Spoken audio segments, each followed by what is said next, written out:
Hi there, Janet Fritz here for Galaxy Girl Creations. Welcome to my channel. Today I am playing along with Christy's Beautiful Life and her 30 Days of Sketches series for the month of October. And I am playing along a few times throughout the month.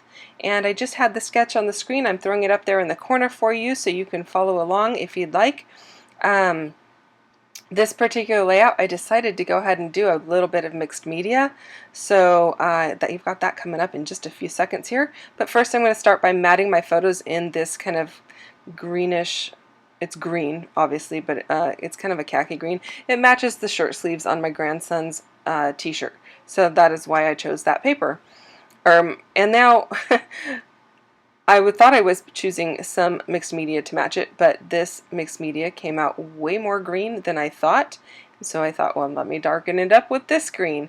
And that one is slightly darker, a little bit different shade, and it just was not what I wanted. So that piece is going to be set to the side, and I'm going to start over.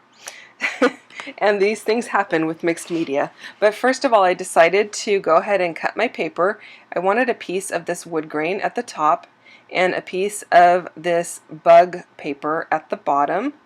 And that way I can use it as kind of a guide to show me how far I need my mixed media to stick out from behind the things that I'm sticking down on the page, because I didn't want to do my mixed media and then have it completely all covered up.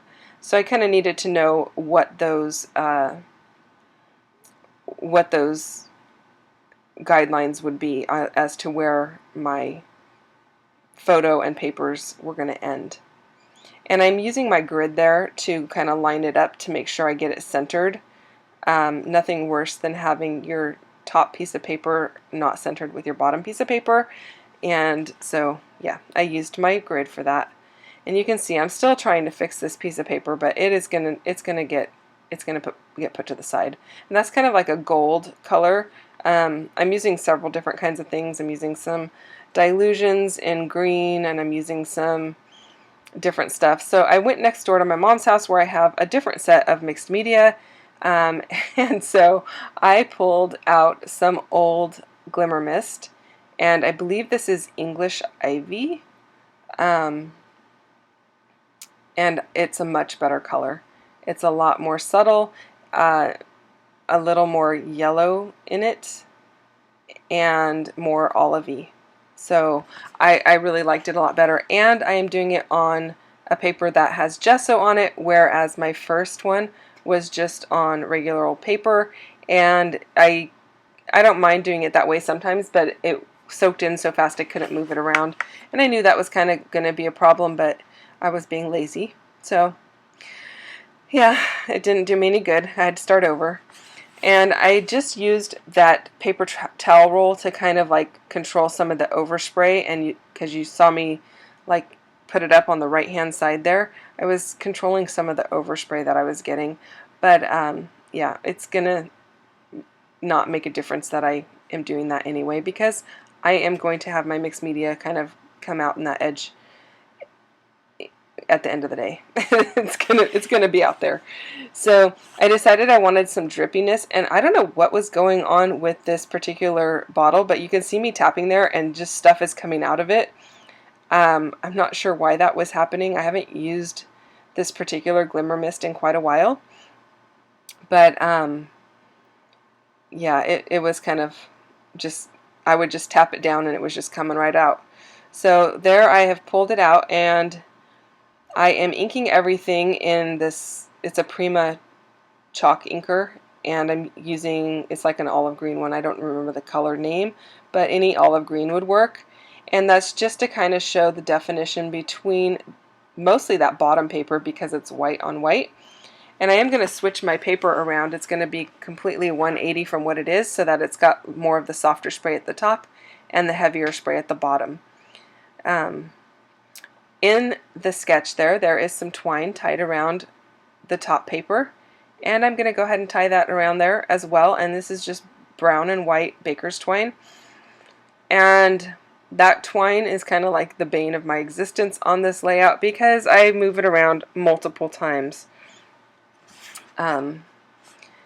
I like it at the top, but their embellishment on the sketch is a star, and I'm going to use a flower, and I didn't really like the twine over the flower. I don't know, it just, over the flower, it looked funny to me. And that's what I'm contemplating right now. I'm like, why on earth would I put twine over the top of the flower? But I didn't want to put the flower over the twine because then I couldn't see it, because the title's going on there as well. So anyway, you'll see I'm going to move it around quite a bit. And then I am just measuring how much, how wide I want the little binder papers coming out. In the sketch there's one at the top and at the bottom, so I'm going to go ahead and do the same thing. And if you watch my videos and saw my one earlier this month, you might know that I usually follow a sketch pretty closely. In this one I did add mixed media that wasn't on the original sketch, but otherwise I'm pretty close to what they have, although the twine is getting moved. So I'm just measuring how wide I wanted that paper, and then I'm going to ink it up as well because I want to make sure that it stands out from the background, doesn't just get lost.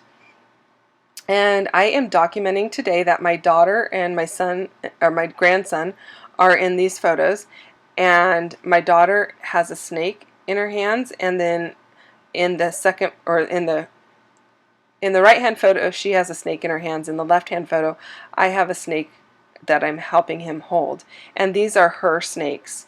And he's really funny. He likes to hold the snakes, but he only likes to hold them for like a few minutes, like then he's done. He's not even 2 yet, so it's understandable. But he is so funny because I asked him, I said, Noah, do you have pet snakes? And he goes, nope. And then I'm like, does mommy and daddy have snakes? And he goes, yeah. So apparently they're not his. But yeah, so they have 3 ball pythons, and so I'm just documenting that we were holding them, and he's totally fine with it. He doesn't have any problem with it. So in the sketch we also have a border across the top of the 2 photos, and I chose to use some washi tape that has a wood grain chevron on it. And it's one of my favorite washi tapes. I hope I never run out of it. I don't know where I got it, so I probably couldn't replace it.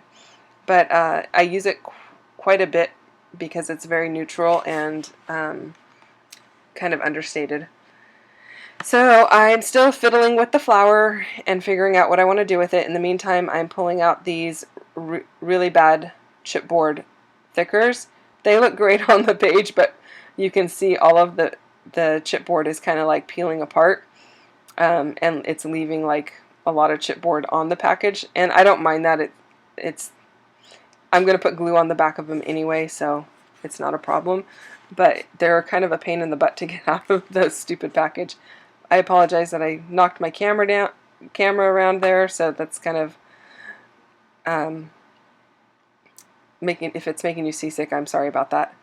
So I decided to go ahead and switch sides that the title was on because I didn't like the flower right over my grandson's head. It looked like he had a floral hat on top of his head.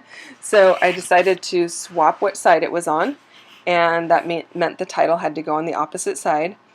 And here I go with the string. I decide, okay, I'm not going to put it at the top, I'm going to put it at the bottom, and we'll see how that looks. So it's going to live down there for a little bit.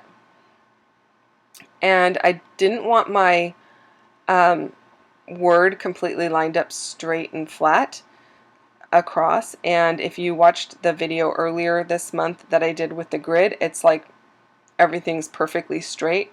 Well, at least in my mind it's perfectly straight. It's perfectly straight according to the ruler that I was using, but in this particular one I don't mind it being not straight. Having the letters a little wonky, that's totally fine. It's just a matter of what feel you're going for at the moment. So allow yourself to have a little bit of freedom and play with your products. Try different things, and don't be afraid to step outside the box or outside of your box in your comfort zone. And for me, this is not really outside of my comfort zone. I kind of waffle between things, and I don't know if that is a right brain, left brain type of thing. I've done that test, I don't know, 5, 6, 7 times, and I'm almost always right in the middle. And so I like to say that my one half of my brain is fighting with the other half when I'm making everything straight, and then when I'm making everything messy, they're competing again. So I don't know. Maybe it's just that I like to try different things, but yeah, I totally encourage you to try different things, and especially with the mixed media. As you saw, I threw away my first piece. Actually, I didn't throw it away. I set it aside. I'm going to use it for something else. I don't know what yet. I will probably put more mixed media on it. And when you think that it's not got enough, add, and it looks terrible, add more. Add something different. Don't be afraid. It's just paper.